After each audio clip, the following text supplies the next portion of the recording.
welcome to today's Crash Course video. I'm Callum. And I am Kendall. In this episode of Crash Course videos, we will be discussing the importance of point of view in short stories.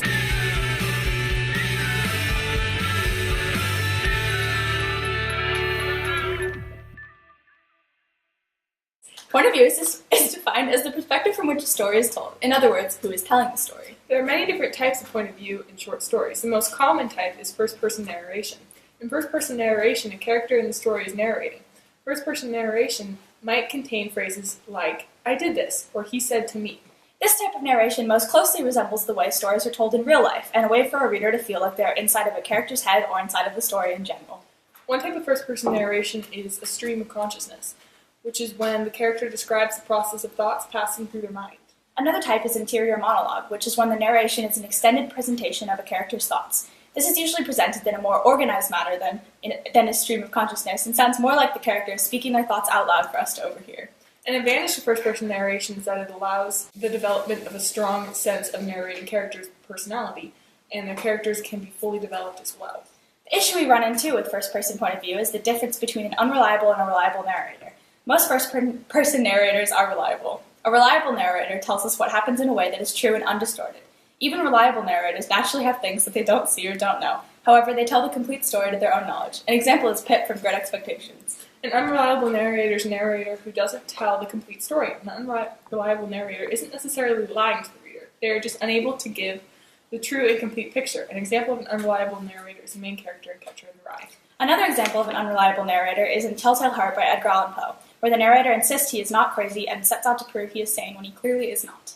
Authors using first-person narration can sometimes switch the narrator and therefore the perspective in between chapters. This has all the benefits of first-person narration while also giving the reader a much more complex understanding of the story's events through multiple perspectives.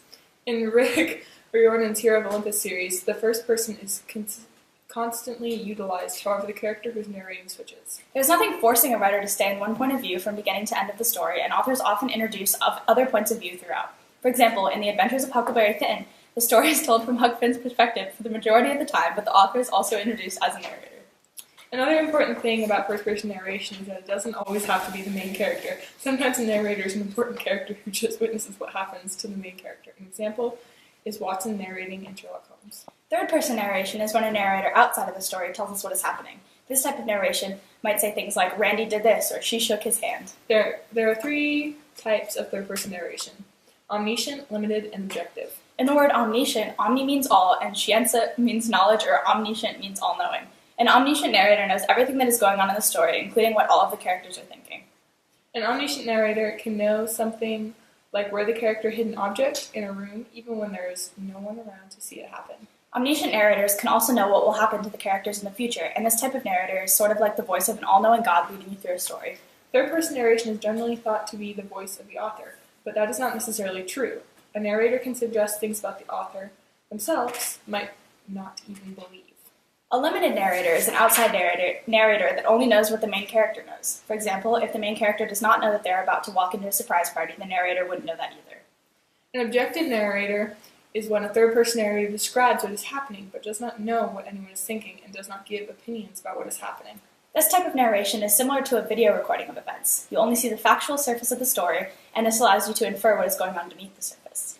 This is demonstrated in the story Hills Like White Elephants by Ernest Hemingway, where the narrator does not explain what the couple is talking about or what their relationship is, but only describes observable information.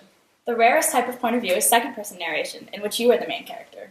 An important thing when reading a short story is to keep in mind who the narrator is and what advantages and disadvantages that might come with. For instance, the reader can infer a lot when examining the point of view in Teenage Wasteland by Ann Taylor. The entire story is narrated from the perspective of a third-person narrator. He remains impartial to the events unfolding, and he has no influence on how the story unfolds. The role of the narrator, in this sense, seems redundant.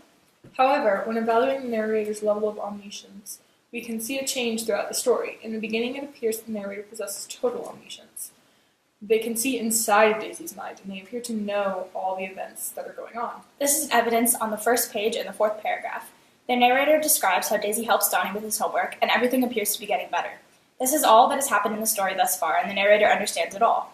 It quickly becomes apparent that the narrator does not, in fact, have total omniscience. As soon as things begin to surface about Donnie's life, it becomes clear that the narrator only has partial omniscience. emotions. On the second page, third paragraph, the narrator describes how Daisy and Matt are shocked by the news that Danny's grades have continued to drop and he has begun to cut class. The narrator offers no explanation for this, nor can he see Danny's reasoning for this meaning, because he only has partial omniscience and can only understand Daisy's thoughts. The author uses this change in omniscience as a metaphor for the oblivious nature of parents. Like the narrator, Daisy and the other parents often believe that they know everything about their child's life. They believe that they have total omniscience. However, once something shocking happens, they realize that they may or may not know their kid as well as they thought. The narrator generally follows Daisy's perspective throughout the story, reinforcing this symbolism. Point of view is important in real life as well. Understanding point of view means seeing the whole picture and not just seeing what is presented to you on the outside, which can be crucial in interactions with others and resolving arguments. That's all for today on Crash Course. I'm Callan. I'm Kendall. Thank you for watching.